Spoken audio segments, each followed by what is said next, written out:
kapurihan, Panginoon o Lord God. Mga kapatid, bago tayo umawit, alalahanin po natin ang kapangyarihan at habag ng Panginoon. Sa kabila ng ating kahinaan, siyang makapangyarihan na nagliligtas. Wala siyang hindi kayang baguhin. Wala siyang hindi kayang sagipin.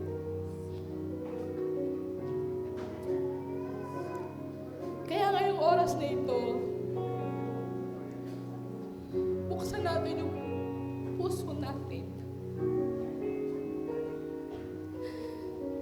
At itaas ang papuri sa Kanya sa tanging tagapagligtas ng ating buhay. Panginoon, salamat dahil Ikaw ang Diyos na makapangyarihan at nagliligtas. Buksan mo ang aming mga puso habang kami umaawit at nararanasan namin muli ang kaligtasan at pag-ibig mo. Sa iyo ang lahat ng papuri. Hallelujah.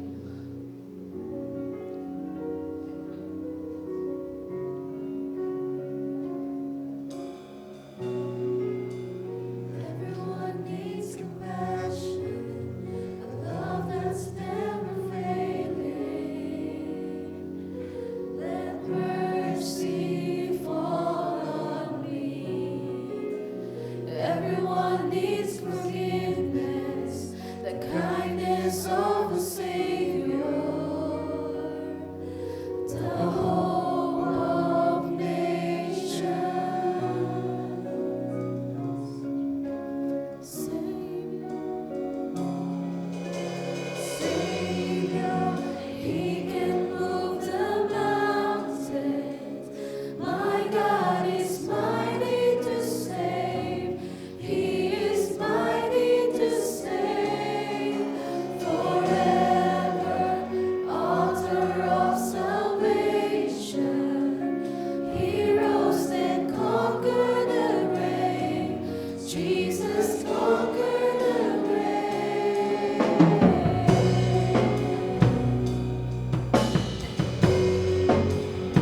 salamat, O Diyos, sa iyong kabutihan, Panginoon, O Lord God. Tunay nga, Panginoon, na napakabuti mo, Panginoon, sa bawat isa sa amin, Panginoon. Salamat, O Diyos, sa lahat, Panginoon, O Lord God, na mayroon kami na nagmumula sa iyo, Panginoon. Salamat sa pag-ibig mo, Panginoon, na hindi nagbabago, Panginoon. Salamat, O Diyos, sa lahat ng bagay, Panginoon. Lord, salamat sa buhay na mayroon kami. Salamat sa kalakasan na mayroon kami, Panginoon, O Lord God. Lord, tunay nga na ikaw ang aming Diyos, Panginoon, O Lord God. Lord, patuloy ka, Panginoon, mag-usap sa aming mga puso, Panginoon. Sa aming mga buhay, Panginoon, O Lord God. Lord, alam mo ang pinagdadaanan ng bawat isa sa amin, Panginoon. Lord, wala kaming maitatago na kahit ano, Panginoon, sa iyo. Ikaw lang ang higit na nakakaalam, Panginoon, ng lahat ng nasa amin, Panginoon, O Lord God. Lord, sa mga oras na to, kami lumalapit sa iyo, Panginoon. Nagpapakumbaba, Panginoon. Humihingi, O Diyos, ng kapatawaran, Panginoon. Ng awa, O Lord God. Lord, patawarin mo kami, Panginoon. Pakalinisin mo kami, Panginoon, at maging karapat-dapat, O Diyos, sa iyong harapan, Panginoon. Tunay nga, O Diyos, na wala kami, Panginoon, kung hindi dahil sa iyong pagmamahal, Panginoon. Kung hindi dahil sa iyong awa, O Diyos. Lord, hindi kami karapat-dapat. But Lord, salamat. Dahil sa kabila, Panginoon, ng aming pagkukulang, palagi kang nariyan, Panginoon. Palagi mo ipinapaalala sa amin na ikaw ang aming Diyos. Na wala kang tinitignan na kahit ano sa amin, Panginoon. Dahil ang pagmamahal mo, Panginoon, ay napakalawak, Panginoon. Ang iyong pangunawa, ang Diyos, ay napakalaki, Panginoon. Salamat, O Diyos. Maraming salamat, Panginoon. Mga kapatid, sa mga oras na ito, manalangin po tayo. Habang inaawit natin itong awiting ito, gawin natin itong personal na panalangin sa Panginoon. Gawin natin ito na makabuluhan habang inaawit natin ito. Hallelujah, Jesus. Heal my heart and make it clean. Open up my eyes to the things unseen. Show me how to love like you have loved.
salamat o Diyos.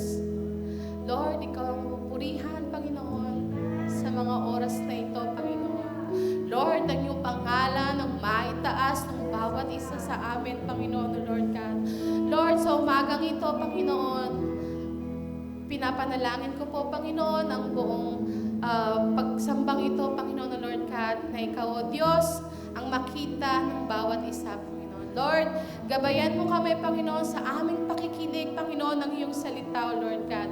Lord, Ikaw ang magbukas ng aming isipan, ng aming puso, Panginoon, na maunawaan namin, O Diyos, ang iyong itinuturo, Panginoon, O Lord God. Ang iyong nais pa namin lalong maintindihan, Panginoon, O Lord God, sa araw na ito. Lord, salamat po. At ito po ang aming dalangin sa araw na ito, sa pangalan ni Jesus. Amen. Thank you, Lord. Thank you, Jesus. Hallelujah.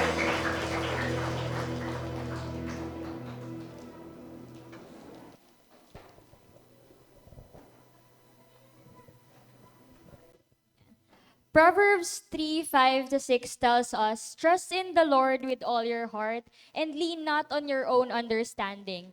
In all your ways submit to Him and He will direct your path." To deliver us the message today, may we call on our very own Reverend Levi Mendoza.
Good morning.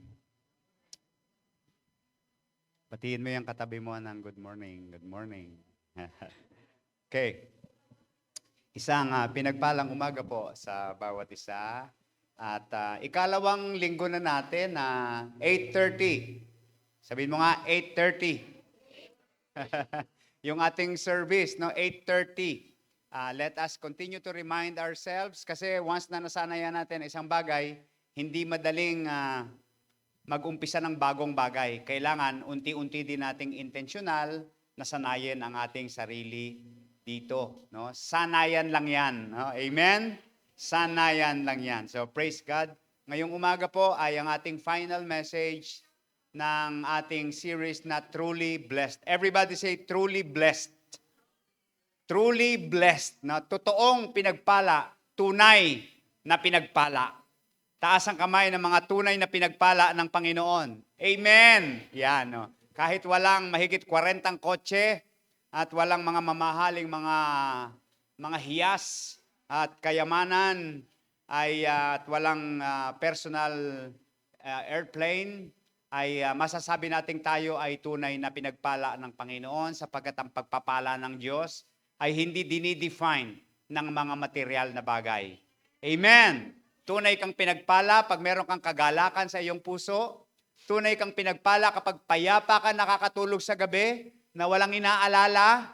Tunay kang pinagpala kapag gising mo ng umaga, meron kang nakakain, no? Meron kang andyan ang mga mahal mo sa buhay at kaya mong i-manage ang iyong sitwasyon na hindi ka kinakain ng mga stresses ng buhay. Amen. No? Tunay kang pinagpala lalo na kung malinaw sa iyo na ang Diyos ang nag-guide sa iyong buhay. Amen. Hindi ang emosyon mo, hindi ang ibang tao, hindi ang sitwasyon, hindi ang mga bagay na gusto mong mangyari, kundi ang Diyos ang nag-guide sa iyong buhay. Kapag si Lord ang nag-guide ng buhay mo, makakatiyak ka na tama ang direksyon na tinatahak mo. Amen. Okay. So that's the title of our message today, moving under God's guidance. Pakiulit nga po. Moving under God's guidance. Sa palagay mo, kung iyan ang larawan ng buhay mo, maliligaw ka pa ba? Maliligaw ka pa ba? Sino sa inyo naligaw na gumamit ng Waze? Nagda-drive, no? Gumamit ng Waze, naligaw. Yung iba naligaw, gumamit ng maps. Alam niyo po ba kung bakit ang ginagamit ko sa pagda-drive ay maps, Google Maps at hindi Waze? Tinry ko muna yung, actually una ko si Waze. Tinry ko siya kasi like ko naririnig Waze. So isang araw, papunta kami ng Bulacan at dadalaw kami sa Patay. Siyempre, hindi mo pa nararating yung lugar na yun, gagamit ka ng Waze. Alam niyo po, nakarating naman kami sa Patay pero ibang Patay yung pinagdalhan sa akin. Hindi ko alam talaga, no? Talaga ibang Patay po. Sabi ko, baka nagkataon lang to. So isang araw, pupunta naman kami sa Quezon City, sa St. Peter sa Quezon City, at dalaw uli sa Patay. Alam niyo po, ibang Patay na naman ang pinagdalhan sa akin. Hindi po ako nagbibiro, totoo po ito, at talagang yung dinaanan ko, daig pa, Divisoria, talagang kailangan napakabagal mo kasi dan sikip, no? Yung palang kalsada papunta doon, sarado na, nilagyan ng bahay ng mga tao. So mula noon, sabi ko, ayoko na ng Waze. Maps na ginagamit ko. So, hanggang ngayon, maps pa rin yung ginagamit ko. At alam niyo po, minsan naliligaw pa rin, pero nakakarating naman. Nakabisado ko nang gamitin ang maps. So, dahil doon, kapag ako ay bumabiyahe, kahit malayo, kahit di ko alam, napupuntahan ko yung lugar. Kasi ang ginawa ko, kinabisado ko, pinag-aralan ko. May mga paraan akong ginawa. Para makabisado ko to, kahit alam ko yung pupuntahan ko, sineset ko yung maps para makabisado ko kung gaano kalayo yung 400 meters, ano yung fork na ibig niya sabihin, kailan ka liliko, kasi minsan pinapakanan ka na, may kanto, kala mo kakanan ka na pala, hindi pa. No? Hanggang sa nakabisado ko ito. Kaya ngayon po, ang problema ko ngayon, hindi na ako makatanda ng lugar. Kapag walang maps, hindi na ako makapunta doon. Pero mayroong mga galing, hindi na sila gumagamit ng maps, alam na nila ang dadaanan. Now, pero may confidence kapag alam mo na makakarating ka sa pupuntahan mo at alam mo yung daan doon, di po ba? No? Ang buhay po ng tao ay parang isang biyahe. Everybody say biyahe. Ibig sabihin, may pinanggalingan, meron kang destinasyon. Isang biyahe. No? Yung iba sa atin, malayo na nararating. Yung iba naman, nasa kalagitnaan ng biyahe. Yung iba, nag-uumpisa pa lang. Yung iba ay hindi alam kung nasaang biyahe siya. Mapapansin po ninyo, napaka-importante na makarating tayo sa ating pupuntahan. At doon din sa biyahe na ating nilalakaran o direksyon, ay along the way, lahat po na may kinalaman sa biyahe na yon ang makakasalamuhan natin. Halimbawa, ikaw ay gusto mong maglagay ng karatula ng sapote, no, galing GMA. So, walang sasakay sa iyo na papuntang Silang, papuntang Binyan, di po ba? No, kasi ang ruta from GMA to Sapote dito, hindi ko lang sa dumadaan dito ba o sa Palapala. So, lahat lang ng makakasalamuha mo doon at magiging interesado na makasama mo sa biyahe ay yung mga papunta sa Imus, papunta sa Yasaki, papunta sa Palapala, sa Dasma, papunta ng Bacoor, no? Papunta ng Sapote.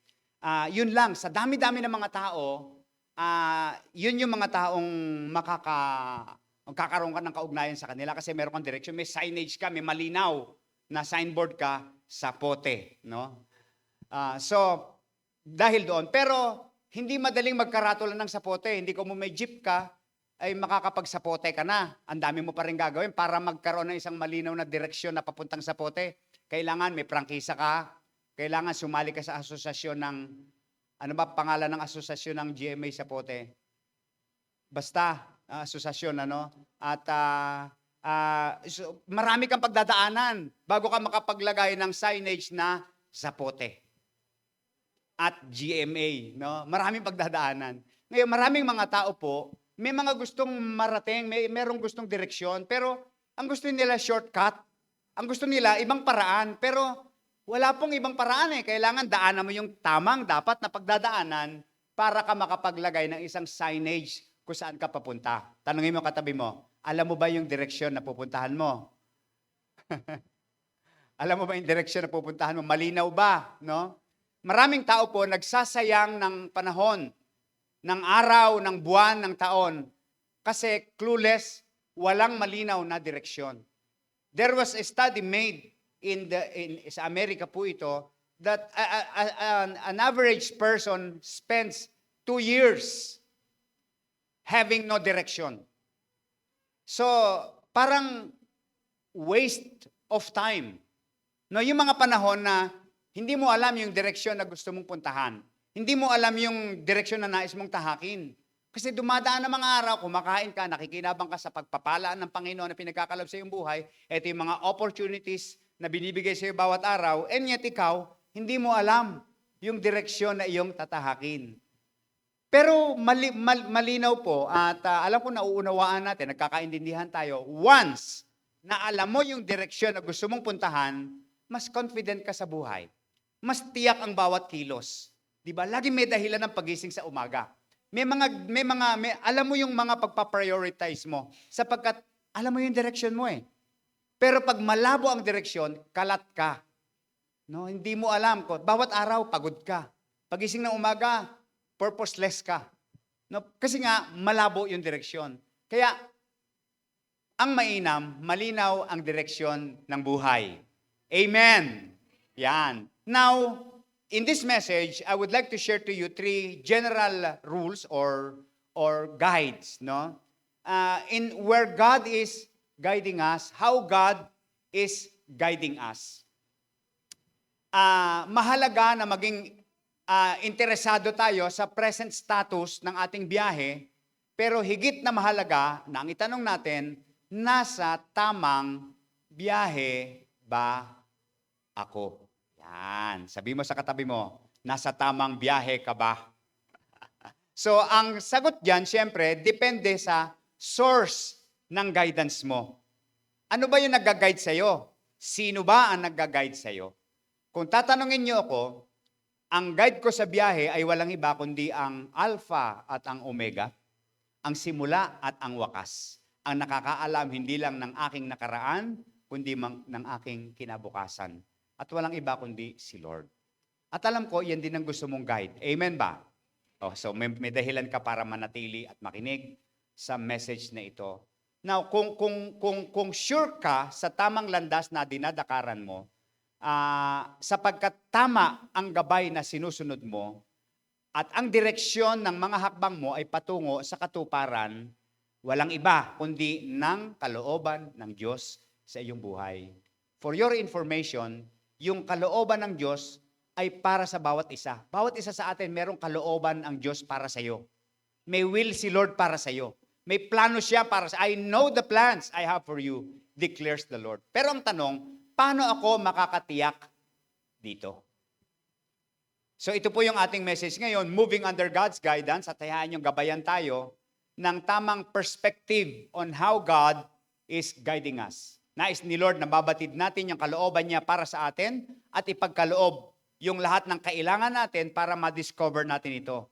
At masisiyahan siya, matutuwa siya sa bawat nagnanais at naghahanap at nais humakbang patungo sa katuparan nito. How does God guide us? Yan ang tanong. Number 1, God guides us through His revealed word. Ito ang isang napakaliwanag na paraan kung paano tayo ginaguide ni Lord. Hindi mahirap hanapin ang kalooban ng Diyos. Anong kukunin kong kurso? Lilipat ba ako ng trabaho? Anong negosyo papasukin ko? Saan ako titira? Sa Maynila ba o sa probinsya? O sa ibang bansa? Sino mapapangasawa ko? Kailan ako mag-aasawa? Bibili ba ako ng sasakyan? Mag-aasawa pa ba ako o hindi na? Anong ministry ba ang aking papasukin na nais kong mag-involve? Maraming tao ang nagtatanong, ano ba yung kalooban ni Lord sa specific na situation ng aking buhay? Ang katotohanan, halos lahat ng mga nais ng Diyos para sa iyo ay inihayag na. Andyan na. Parang hangin. Heto-heto na. Kaya lang, hindi pa makita. At masusupungan ito sa kanyang salita. Ang salita ng Diyos ay hindi isang material na para sa piling mga tao lamang. In fact, ito ay para sa lahat ng tao. At buhat sa mga salitang ito, ang nais ni Lord, magkaroon ka ng wisdom. Everybody say wisdom. Iyan dapat ang produkto ng salita ng Diyos sa ating buhay. Wisdom. Kakayanan upang magpasya ng tama, base sa tamang batayan, at patungo sa tamang direksyon. Ang wisdom na Bible-based, no? Narinig ninyo the last time, meron palang wisdom na galing sa demonyo.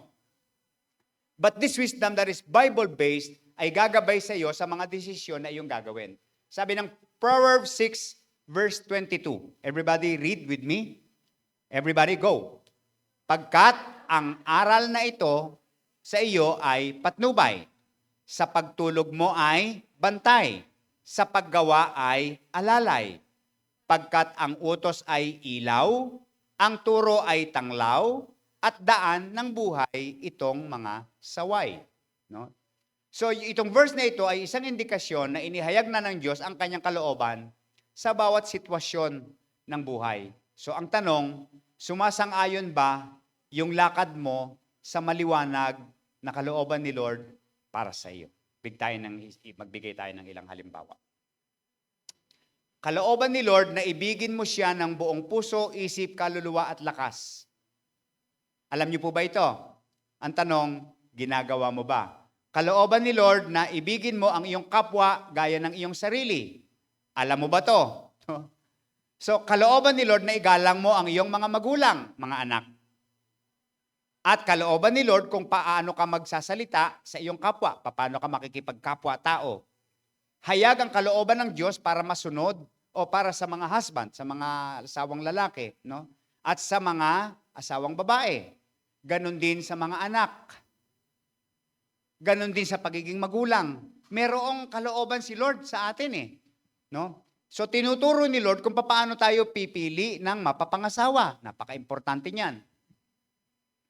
Para sa akin at siguro na-realize ninyo na major decision yan. Major decision. Na hindi dapat minamadali, dapat ito'y pinag-iisipang mabuti sapagkat it will determine your future. No? Either makakayari ka or yari ka pag nagkaasawa ka.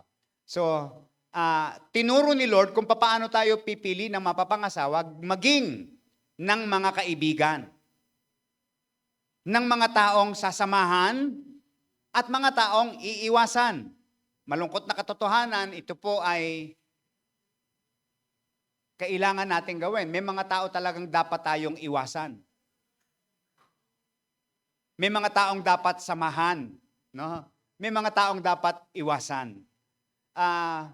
Ganun talaga po sa buhay Hindi naman kung may iniiwasan mo ay nangangahulugan na sinusumpa mo siya o galit sila. Marahil, hindi kasi sila sa ngayon ang mga taong makatutulong sa iyo. Nalakaran ang kalooban ng Diyos sa iyong buhay. So, tinuturo din ng Biblia kung paano natin i-manage ang ating pera. Tinuro yan sa Bible. Kapag biblikal ang paraan ng pagmamanage mo ng pera mo, hindi ka maghihirap. So, tinuturo din ng Bible kung paano natin makakamit yung matahimik na buhay, yung payapang buhay, yung walang stress na buhay. Tinuturo din ni Lord yan. So, pati yung paano maiiwasan ng pagkakasakit. So halos lahat po hayag sa Bible at nais ni Lord na matutunan natin ang mga bagay na ito. Hindi po mahirap hanapin ang kalooban ng Diyos. Kapag hinayaan mo, nagabayan ka ni Lord sa mga hayag na karunungan sa iyong pamumuhay, madali mong mababatid at mapapasyahan ang kalooban niya sa mga specific na sitwasyon ng iyong kakaharapin. So dapat guided ka ng wisdom ng Diyos. Kasi po meron tayong tinatawag na isang bagay na hindi sinasakop ng Panginoon, yung ating pagdedesisyon. The only thing God provides us is the wisdom. Pinagkakalooban tayo ng kaalaman. Siyempre, kapag wala kang kaalaman, paano ka magkakaroon ng karunungan? Wala kang kaalaman, di po ba? So, sa pamamagitan ng mga tamang kaalaman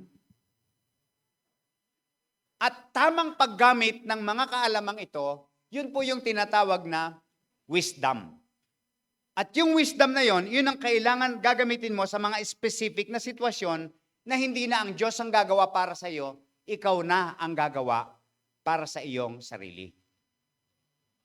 So, ipinagkakait ba ng Diyos yan? Hindi po. Available ang Bible sa bawat isa sa atin. Available ang mga gawain kagaya nito sa bawat isa sa atin.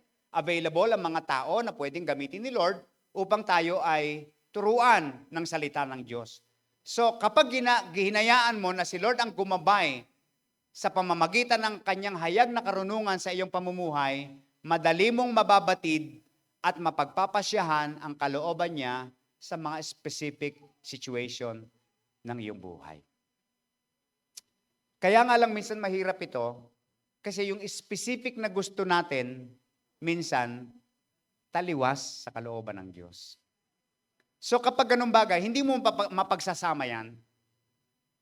Hindi mo maia-apply ang wisdom na galing sa Diyos sa balak mo at sa gusto mo mangyari na taliwas naman sa kalooban ng Diyos. Ang gusto mo, 2 asawa mo. Tapos pray ka pa ng pray, nagpa-fasting ka pa. Lord, bigyan mo po ng wisdom. Paano ko mamamanage ng maayos ang 2 asawa? So hindi po pwede yun. Kaya nga, dapat guided ka ng revealed word ng salita ng Diyos. Dapat alam mo yung mga prinsipyo ng Diyos, ano tama at mali, ano mabuti at masama, ano yung daan na dapat mong lakaran, ano yung hindi. Ano yung mga plano na naasang-ayon sa kalooban ng Diyos, ano yung hindi. So kung ang plano mo nakasang-ayon doon sa kalooban ng Diyos sa iyo, gagabayan ka ng Panginoon.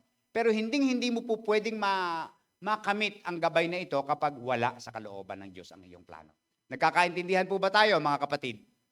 Pangalawa, so God guides us to trust Him each step of the way.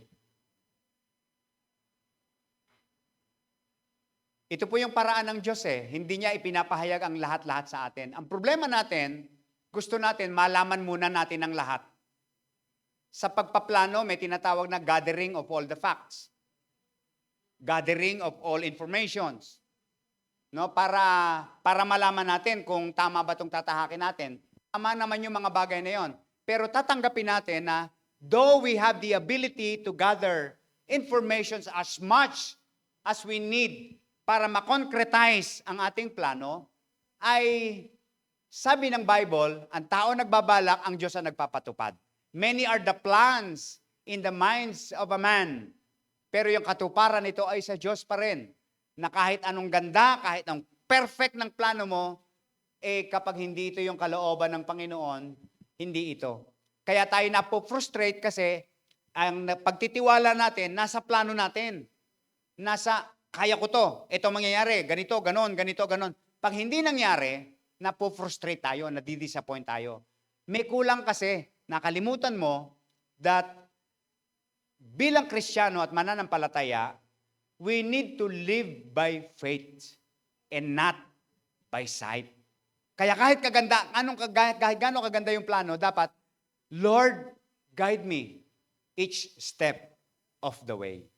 Kung ang prayer mo, ipahayag ni Lord ang eksakto, specific na karanasan sa buong taon na ito, malamang hindi ka makakatanggap ng sagot dito. Pwede ka mag-project ng 5-year plan sa iyong buhay, 10-year plan, maganda naman yun kasi dapat ganun eh. Meron tayong mga short-term goals. Tama naman yun. It guides us. Now, si Joseph po, Joseph, the Prince of Egypt, and many of you know his story. For those who do not know the story of Joseph, read the book of Genesis. One of the most beautiful stories in the Bible, which makaka-relate ang lahat. Si Joseph po, pinagkalooban ni Lord ng pangitain na maging isang makapangyarihang leader nung siya ay kabataan pa. Pero, ang problema, hindi ipinaalam ni Lord sa kanya yung kanyang mga pagdadaanan, yung mga dadanasin niya bago maganap ito. Hindi niya alam yon, yung mga pagdurusa na kanyang dinaanan. Pero mababasa ninyo sa kanyang istorya, bagaman walang specific na sinabi doon na si Joseph ay nagtiwala pa rin sa Diyos. At sinabi niyang ito ay bahagi ng kalooban ng Diyos. Pero makikita po natin ito sa istorya niya na nakamit niya yon sa kabila ng lahat ng kanyang pinagdaanan. I therefore conclude that when Joseph heard that voice of God, yung plano ng Diyos, Joseph learned to trust God each step of the way. Kahit pangit ang nangyayari, pinanaligan niya na may plano na yung sinabi ni Lord sa kanya, magaganap. Si David po ay hinirang para maging hari nung siya ay teenager pa, bata pa, hindi teenager, nasa in his 20s. Pero hindi sinabi ni Samuel yung kanyang pagdaraanan bago maganap at bago siya maupo sa trono. 13 to 17 years pa ang dumaan na nagtatago siya sa kuweba, nanganganib ang kanyang buhay, kung ano-ano ang kanyang naranasan. Pero isang araw, dumating ang katuparan nito, and David became the greatest king Israel ever had. Psalm 119 verse 105. English ito, pero mababaw naman at kaya nating maintindihan. Basahin po natin, everybody. Your word is a lamp for my feet, a light on my path. Proverbs 6:23. For this command is a lamp, this teaching is a light, and correction and instruction are the way of life. Kasama po yung correction, ano? Correction. Everybody say correction. Sino sa inyo nakakaranas ng correction? Kino-correct tayo ni Lord, nire-rebuke tayo ni Lord. Siyempre, kapag correction, hindi maganda sa matayan. Hindi maganda sa pakiramdam. Pero ito pala, parte ng kalooban ng Diyos. Psalm 119 verse 2 to 3. Tagalog naman ito, everybody. Mapalad ang sumusunod sa kanyang patakaran. Buong pusong naghahanap sa kanyang kalooban. Ang gawain ay matuwid, namumuhay silang ganap, sa kanyang kalooban ay doon sila lumalakad. So sa halip na ipakita sa atin ang ating mararanasan, ang ginagawa ni Lord, ginagabayan niya tayo sa pamamagitan ng pagbibigay sa atin ng urge through the Holy Spirit na humakbang sa liwanag. Ibig sabihin, ayon sa kung ano ang tama at matuwid. Ito magandang guide na to eh. Ano ba yung tama? Ano ba yung matuwid? Regardless kung sang-ayon ang kalooban mo dito o hindi. Ang context ng paggamit ng word at lamp, ng salita ng Diyos sa lamp at light sa mga verses na binasa natin ay isang taong naglalakad sa madilim na at delikadong lugar. Parang ganito po. Hindi ko alam kung naka-experience na kayo na naglalakad sa dilim, ang gamit ay kandilang maliit o kaya sulo, no? Na habang lumalakad ka, ang naliliwanagan lang yung hinahakban, yung susunod na hakbang mo. Habang lumalakad. Hindi ka gaya ngayon, no, makakabili ka sa online ng flashlight na pati buwan kayang liwanagan. So, yun po yung context nito. Hindi mo alam ang buong paligid. Pero kapag humakbang ka, maliliwanagan yung susunod mong hakbang. So, kaya kapag tama yung hinahakbangan mo, ililid ka nito sa tamang paghakbang. So, bakit hindi pinapakita ni Lord ang big picture in full detail? Bakit nga? Bakit ba hindi ang makita ko yung magiging ako after 5 years? Pero tayo may mga ganon, di po ba? I remember during our last year, no, when we were in Bible school, during our getaway, meron konting program, tinatanong kami after 5 years, so gagraduate ka ng Bible school. After 5 years, o 5 or 10 years, ano yung napipicture mo sa sarili mo? Yan. So ang sinulat ko doon, meron na akong asawa, meron na akong anak, meron na akong pamilya. Ewan ko lang kung may kotse noon. Pero basta yun, na picture ko, family man na ako noon after 5 years. So, maganda yon na may ganun tayo. Pero bakit hindi pinapakita ni Lord ang mga bagay na ito? Kung ipinaalam ng Diyos kay Joseph, balik tayo kay Joseph. Joseph, magiging prime minister ka ng Egypt. Pero ito dadaanan mo. Ito mga pagdadaanan mo. Sa palagay niyo po, kung ipinaalam na ahead of time ni Lord ang mga pagdadaanan niya, matutuloy kaya yon? Mangyayari kaya yon? Kung ipinabatid ni Lord kay Moises, yung mga kalbaryo na mararanasan niya sa bayan ng Israel, at yung 40 years na paglalakbay, yung 40 days na 40 years pala, sa palagay niyo po, papayag ba siya na maging leader ng Israel? Kung ipinaalam ni Lord sa mga alagad niya, sa simula pa lang, na sila'y puputulan ng leeg, ipapako sa krus, susunugin ng buhay, sa palagay niyo po, magdededicate ba sila ng buhay nila sa Panginoon? Ilang karanasan mo sa mga nakaraan, ang iniisip mo pag binabalikan, sana pala. Sana hindi ko naranasan yung mga ganung bagay. Now, what is the point? God wants us to trust Him every moment of our lives. Moment by moment. Step by step. Bawat hakbang, nais ni Lord, magtiwala tayo sa Kanya. Amen. Sabi mo sa katabi mo, tiwala lang. Pero hindi sa sarili, una sa lahat, sa Lord ang unang pagtitiwala natin. Amen. Ang totoong tao na may tiwala sa kanyang sarili, una sa lahat may tiwala sa Diyos yan. Pero kung ang tiwala niya ay sa sarili lamang, papalpak yan. Mabibigo yan, madidisappoint yan, mapoprostrate yan. Pero kung ang tiwala mo sa sarili, nag-uumpisa sa tiwala mo sa Diyos, kahit anong mangyari sa iyo, babangon ka pa rin, tatayo ka pa rin. Amen. Lahat ng may tiwala sa sarili na nanggagaling sa Diyos ang kanyang pagtitiwala, pumalakpak. Yan.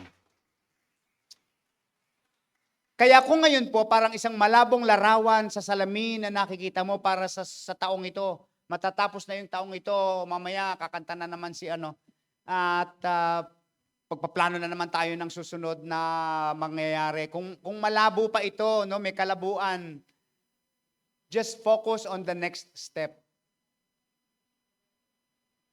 Live life one day at a time. Focus on the next step and be guided by the lamp and trust Him every step of the way. Take one step at a time. Do not overthink. Do not assume. Do not presume. Trust God. So, hindi mo kailangan maging 100% na tiyak sa bawat hakbang.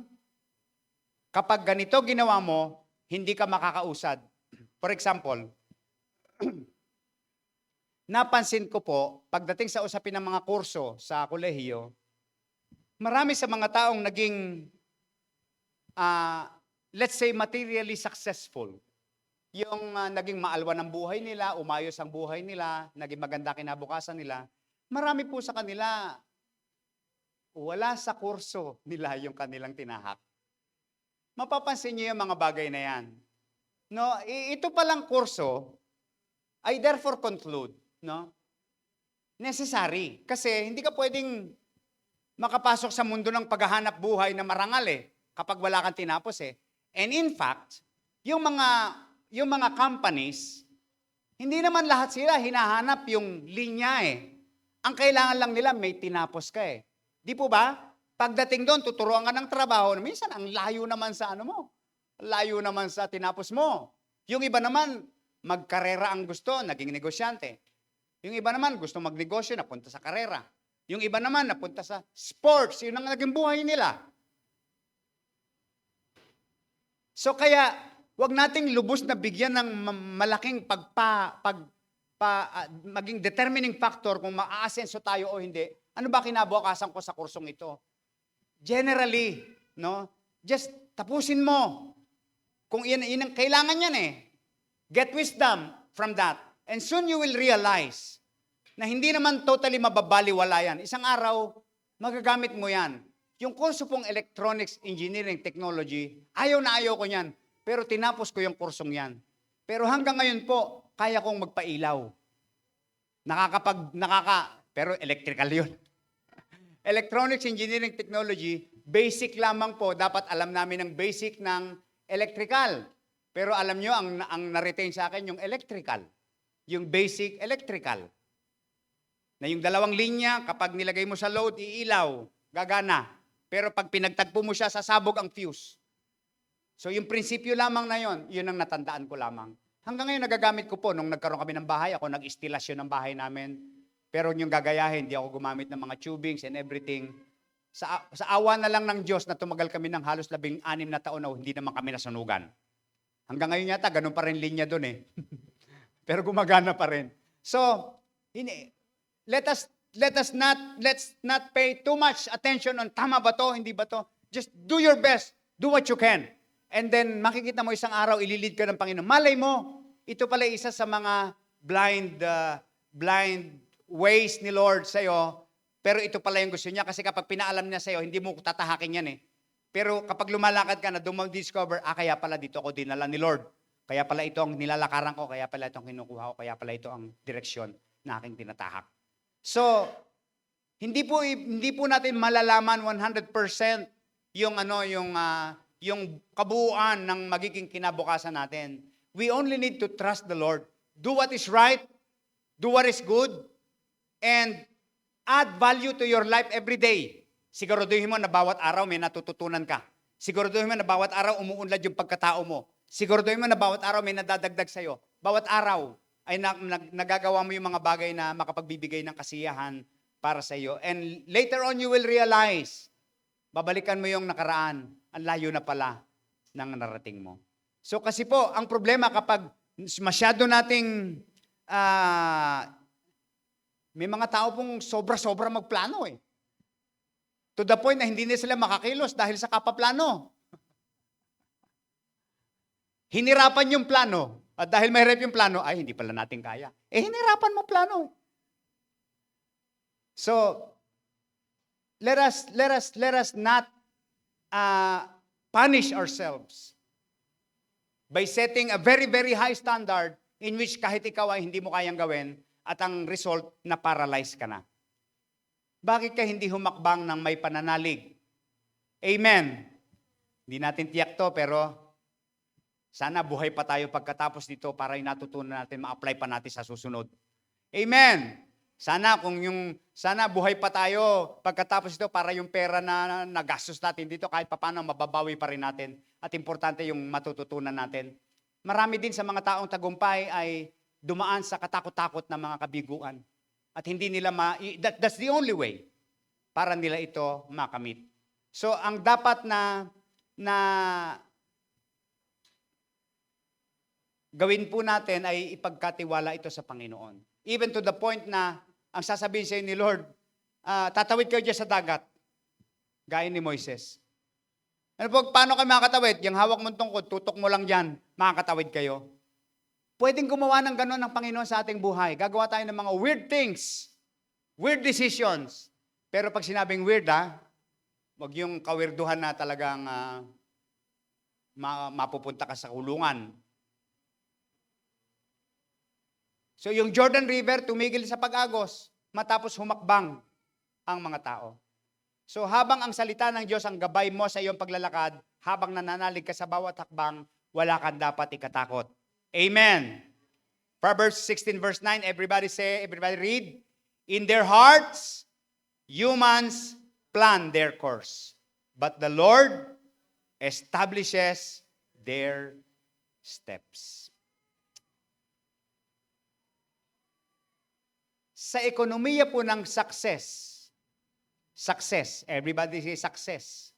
Sino dito gusto maging successful? May bagong university ngayon. University of Contraction. University of Contractor. sa ekonomiya ng success ay hindi ito tumutukoy sa dami ng pera, hindi ito tumutukoy sa malaking bahay, hindi ito tumutukoy sa marangyang buhay. Hindi po ito ang end goal ng success. Tandaan mo yan, ha? Bagaman maaaring maging bahagi nito yung material na bagay in the process, but for a purpose.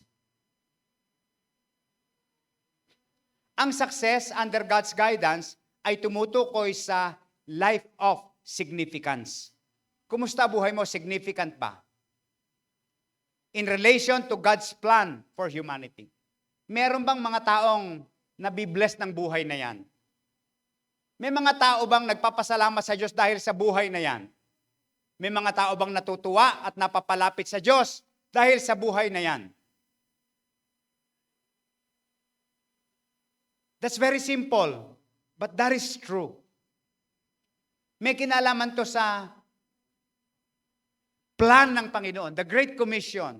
May kinalaman ito sa salvation. May kinalaman ito sa discipleship. May kinalaman ito na mabago ang buhay ng ibang tao. May kinalaman ito na mahango sa kahirapan ang tao, magkaroon ng maayos na pamilya, magkaroon ng maayos na buhay. For the sake na maipakilala ang Diyos at mailapit ang mga tao sa kanila. May kinalaman ito na maranasan ng tao yung tinatawag na life to the full. Sabi ng Bible, through Jesus. I come that you may have life to the full. May kinalaman ito sa isang tao na maging kasangkapan ka na siya'y makakilala sa Panginoon at unti-unting mabago yung direksyon, yung biyahe ng kanyang buhay at ikaw ay naging kasangkapan doon.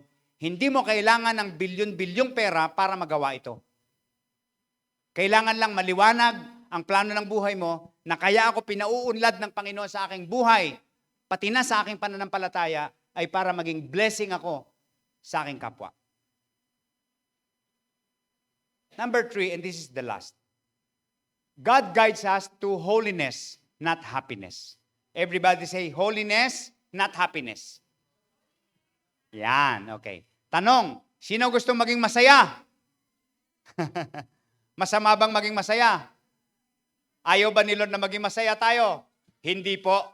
Ang totoo niyan, ang gusto niya tayo ay tunay na maging masaya. Pero sa tamang konteksto ng kasiyahan. Kasi iba definition ng mundo pagdating sa kasiyahan.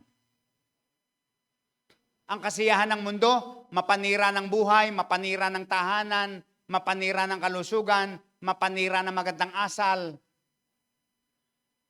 In short, makasariling kasiyahan. Sa mundo, ang kasiyahan ay kapag nagawa mo ang lahat ng gusto mo nang walang hadlang. Kapag nakuha mo ang lahat ng nais mo sa paraang gusto mo. Ang kasiyahan ng makamundo ay isang pagkauhaw na hindi kailan pa man nasasatisfy sapagkat ang tao ay totoong walang kasiyahan. Walang kakontentuhan. Tama po ba yan? Ayaw ba ng Diyos na makaranas tayo ng kaginhawahan? Hindi po. Ang totoo, ito ang nais ni Lord para sa atin. Pero hindi sa mga nabanggit na paraan kanina.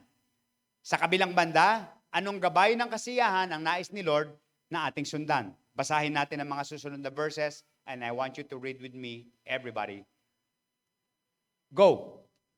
Happy is the man who does not go in the company of sinners, who does not take his place in the way of evildoers, who sit in the seat of those who do not give honor to the Lord. Happy is the man whose delight is in the law of the Lord, whose mind is on his law day and night. Proverbs 3:13-22, everybody. Happy is the man who finds wisdom, who gains understanding. Ang landas na lalakaran mo sa ilalim ng ganitong gabay sa kasiyahan ay teaching, correction, rebuke, and discipline. Teaching, correction, rebuke, discipline. In other words, in one word, ang tawag doon ay holiness. Everybody say holiness. Ang goal nito is to reflect the image of God to make you ready for the good works which God has prepared for you in advance. Kung isasang-ayon mo ang iyong buhay sa gabay na ito, tiyak na makakamit mo ang pangakong kaakibat nito. Ano yung pangako na kaakibat? Assurance of prosperity in everything you do. Just like a tree planted in the streams of waters. Hindi ka magugutom. Hindi nalalanta ang dahon, palagi namumunga sa kapanahunan. Ang pakinabang na matatanggap ay higit pa sa pinakamainam na pilak o mamahaling ginto. So instead of seeking perks,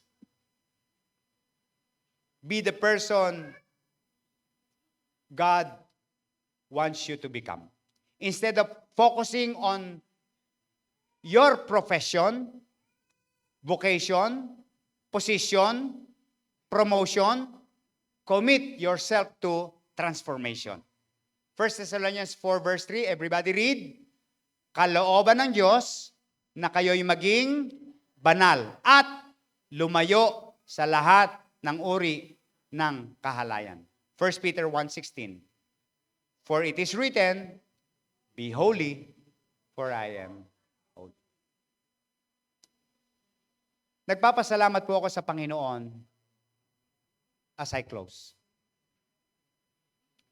Sapagkat masasabi ko na hindi ipinagkait sa akin ni Lord yung mga bagay na tinatamasa ko ngayon. Yung pong original pangarap ko na hindi ko kayang isuko alang-alang sa pagkatawag ng Panginoon. At yun ay hindi nagbabago kahit na lumipas ang panahon. Yung pagkakaroon ng isang stable na pamilya. Pinagpala niya ako ng magandang asawa, walang kokontra. Pinagpala niya ako ng isang doble sa ganda na anak. Hindi lang sa ganda dumoble. At may pangarap pa siyempre later on, no? Gaya ni Peds, ni Olive, mga lolo't lola dyan, no? Pagdating ng araw, loobin ng Panginoon, isang araw makikikarga na rin ng mga apong nangungulit sa simbahan. Pero ang lahat ng bagay na ito ay hindi automatic. Nangarap kami ng bahay, pinagkalooban kami ng bahay. Ang bahay na yun, binabayaran pa rin namin hanggang ngayon. Pero paliit na ng paliit ang bayad, hindi na masyadong mabigat na hulugan kada buwan. Pero at least alam namin, pagdating ng araw, ay hindi kami palalayasin. So, hindi po biro yung process na pinagdaanan. Kung ididetalye yung mga pinagdaanan, nako, hindi po biro yon. Ito'y hindi ko lang istorya, baka istorya nyo rin yung mga bagay na meron kayo. May mga pagtuturo, may mga pagtutuwid, may mga pagdidisiplina. May mga araw na hindi mo alam kung anong gagawin mo, anong desisyon ang gagawin mo. May mga araw na parang, tama ba itong ginagawa ko? Ewan ko kung nakatatanong niyo yung mga ganyang bagay. Pero hindi ibig sabihin ganap na, okay na. Siyempre, may mga pangarap. Hindi pwedeng wala tayong pangarap. Lagi dapat tayo may pangarap sa buhay. Pero yung ginagawa ko ngayon, sabi ni Paul, nililimot lahat ng nakaraan. Kasama niya yung mga kapalpakan. Kasama niya yung mga maling desisyon. Yung mga kalokohan. Nililimot na yan. Tapos na yun eh. At hinaharap kung ano yung kasalukuyan. So, lahat tayo marahil, gaya ko, pinadaan sa proseso ng holiness. Yung holiness po, huwag yung katakutan niyang salitang yan. Ibig lang sabihin ng holiness ay mula sa takbo ng buhay na sinisira mo kalusugan mo, sinisira mo buhay mo, hindi ka nagiging magandang patotoo sa iyong kapwa, naaayos, nababago na yan. Mula sa nagiging isang tao ka na wala mang masabing mabuti sa'yo, wala namang sinasabing masama sa'yo yung ibang tao. Sapagkat pinili mo yung direksyon na ganon. Dahil dito po, ayan, dinala tayo ng Panginoon sa kalagayang ito. Marahil, nais ni Lord na yung ehemplo ng buhay, yung naranasan na direksyon ng buhay sa aking buhay, kahit papano, maibahagi sa iba. At ma-inspire yung iba At isipin at sabihin nila na totoo pala talaga na kapag nasa Panginoon ka at kapag si Lord ang nagga-guide sa iyong buhay, ay magiging maayos ang lahat. Hindi ka man magiging totoong mayaman kung hindi ka naman talaga tinawag ni Lord upang maging mayaman. Pero when I finally decide to move under God's guidance, when I finally said, Lord, your will be done, and not anymore my will. When I finally began to allow the Lord to guide me through His Word, when I allow the Lord to guide me each step of the way and trust Him each step, when I allow the Lord to guide and transform me to holiness and obedience, doon po nag-umpisang nagbago yung buhay. May dahilan para gumising. At with all my heart, masasabi ko po na wala akong naging regret sa aking buhay. Lahat po ng pinagdaanan naging blessing. My heart is filled with gratitude and thankfulness to God. I am nothing, but God showed me my value. That is why I resolved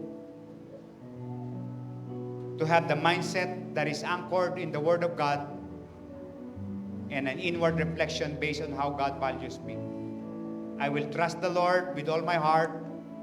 I will not rely on my own understanding. In all my ways, I will acknowledge Him and allow Him to direct my steps. And my goal is to be righteous in the sight of God. Sapagkat sabi ng Bible, the steps of a righteous man are ordered by the Lord. Tayo po tayong lahat. Ang karanasang ito ay maaaring maging karanasan mo rin o maaaring higit pa ang maranasan mo only if we will commit ourselves into stepping, walking under God's guidance. Nais kong ibalik ang tanong kanina. Ano yung biyahe na tinatahak ng iyong buhay? Malinaw ba? Maliwanag ba yung biyahe na tinatahak mo o nasa maling biyahe ka? O hindi mo pa alam o na magiging biyahe mo? Ano man yung sagot mo dyan, may sagot si Lord. Why not allow Him to guide you? Why not tell the Lord, Lord, I want you to guide my life, to guide my every decision, to guide my steps, to guide my future. I will not anymore worry about the causes, the sources of my fears. I will not anymore worry on the things that do not happen yet, that I fear of. I will not anymore waste my energy worrying about so many things in the future. But each step, I will see to it na bawat hakbang ko tama ayon sa salita mo. Mabuti ayon sa kalooban mo. At makadadagdag ng buti sa aking pagkatao. Sapagkat alam ko na bawat araw na itong gagawin ko, isang araw, dadalhin mo ko at inihahanda mo ako sa kalagayan na inilaan mo para sa akin. Huwag po sana nating ma-miss sa buhay natin yung bagay na yun. Na isang araw tatayo ka at sasabihin mo, salamat sa Diyos sapagkat kahit nahirapan siya sa akin ng pagpapasunod, napasunod niya pa rin ako dahil doon hindi ko pinagsisisihan ang aking pinagdaanan. At narito ako ngayon, isang testimony ng pagpapala ng Diyos. Nais ko pong marinig ang mga patotoong yan. Maraming mga tao naghihintay ng ganyang patotoo kung paano sila ginabayan ng Panginoon sa kanilang buhay. Kapag ganito ang direksyon mo, masasabi natin you are truly blessed. Hindi pa man nangyayari, pero pinagpala ka na ng Panginoon. Lapit tayo sa Kanya, dedicate natin ang ating buhay sa Kanya.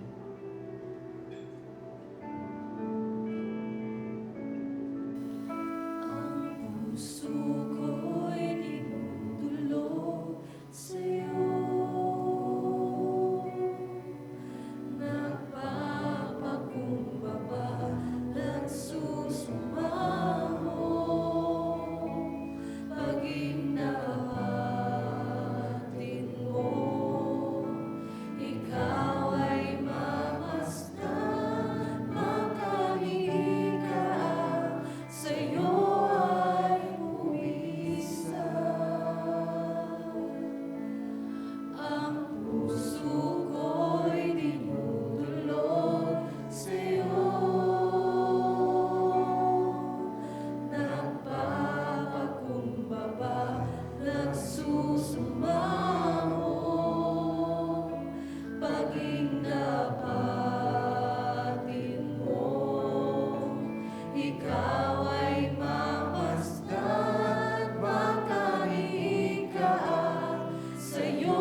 dalangin ng aming puso ngayong araw. Nais naming isang maging makatotohanang bagay sa aming buhay. Ang tema namin ngayong buwan, truly blessed. Kung hindi pa namin mailapat ito sa aming buhay at hindi pa namin matawag ang aming sarili na truly blessed, Lord, tulungan mo kami na ito ang maging goal namin sa aming buhay. Tulungan mo kami na ito ang aming maging direksyon. Ano man ang aming tahaking biyahe ng buhay, ano man ang aming tahaking direksyon, ang aming specific direksyon ng aming buhay, tulungan mo po kami na ito yung guiding goal namin, Panginoon, na isang araw ay masasabi ko that I am truly blessed. That I am truly blessed. Sapagkat hinayaan ko na ang salita ng Diyos ang maging pagkain ng aking kaluluwa. Hinayaan ko na ang gabay ng Diyos ang aking sundin sa bawat hakbang na aking tatahakin. Hinayaan ko na pahintulutan si Lord na lagyan ako ng boundary na hindi ko piliin ang mga masamang gawain, ang mga masamang balakin, kundi doon lamang ako sa loob ng kanyang kalooban na bawat ginagawa ko ay alam kong nakapagbibigay kaluguran sa Kanya. Lord, salamat po sa buhay ng bawat isa na naririto ngayon, hindi lang upang sumamba, kundi dahil umaasa sila sa iyo, umaasa makakatanggap sa iyo, umaasa makakarinig mula sa iyo. Ang dalangin ko po, pagpalain mo ang bawat isa. Ano man ang biyahe na kanilang tinatahak sa kanilang buhay, Lord, kung ito'y maling biyahe, Panginoon, pakita mo sa kanila upang baguhin ang direksyon. Kung sila'y tingin nila nasa tamang biyahe, pero ang hirap magbiyahe papunta doon. Ang hirap marating, ang daming hadlang, ang daming problemang na-encounter. Bigyan mo sila ng kalakasan upang magpatuloy pa rin, Panginoon. Kung meron dito na tingin nila parang hindi na yata mararating yung biyahe na aking nais marating, bigyan mo sila ng pananampalataya at lakas ng loob upang kahit sa panahon na parang pinanghihinaan ng loob, ay hahakbang pa rin, palapit, isang hakbang palapit, isang hakbang palapit, isang hakbang palapit, Panginoon, sa biyahe na nais mo para sa kanila. Alam namin, Panginoon, walang sino man na nasa ilalim ng iyong guidance ang mabibigo. Walang sino man na nasa ilalim ng iyong pangunguna ang magpe-fail sa kanilang buhay. Isang araw, Panginoon, makikita namin at sasabihin namin, praise the Lord. Purihin ang Panginoon. Salamat sa Kanya, hindi niya ako binitawan, hindi niya ako pinabayaan. Sinamahan niya ako sa lahat ng aking pinagdaanan. Lord, tulungan mo na ang buhay kong ito ay maging banal mong tahanan. Tulungan mo, Panginoon, na sa bawat hakbang, ikaw ang aking kasama. Samahan mo po kami, samahan mo po ang bawat isa. Ang pag-ibig ng Ama at ang patuloy na pakikipisan ng Santong Espiritu at ang kaligtasan sa pamamagitan ng anak ay lagi naming maranasan at maging ultimate guiding truth namin sa aming buhay. Ito po ang aming panalangin sa pangalan ni Jesus. And everybody say, Amen.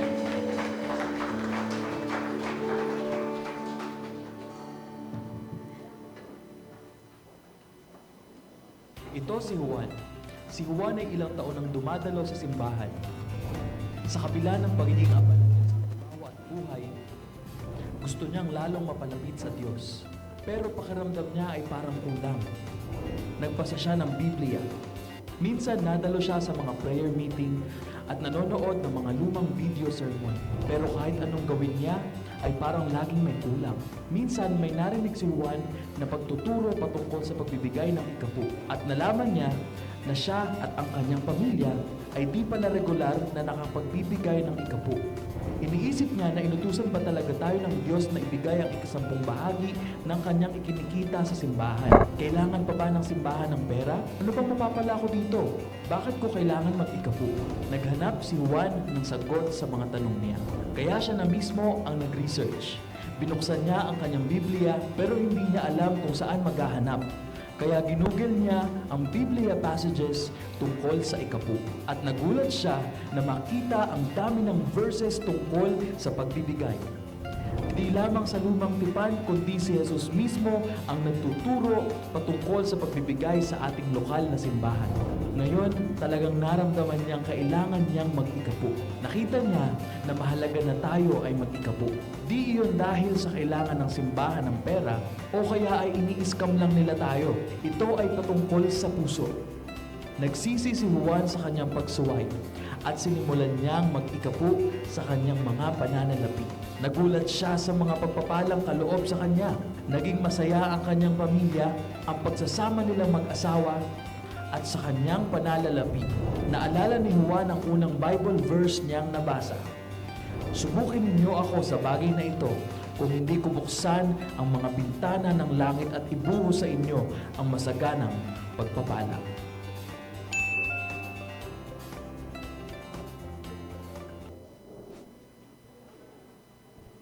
Ayan, hawakan po natin ang ating mga kaloob at tayo po ay manalangin. Ayan, Lord, we thank you for our lives and for all that we have, Panginoon.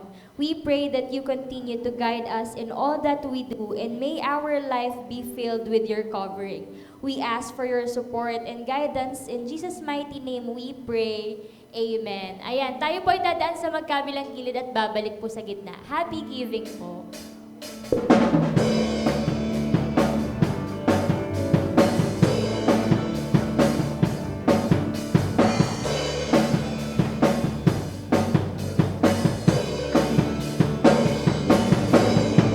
Mercy is falling, it's falling, it's falling. Mercy is falling like sweet spring rain. Mercy is falling all over me. Mercy is falling, it's falling, it's falling. Mercy is falling like the sweet spring rain. Mercy is falling all over me. I receive your mercy. I receive your grace. I will dance forevermore. I receive your mercy. I receive your grace. I will dance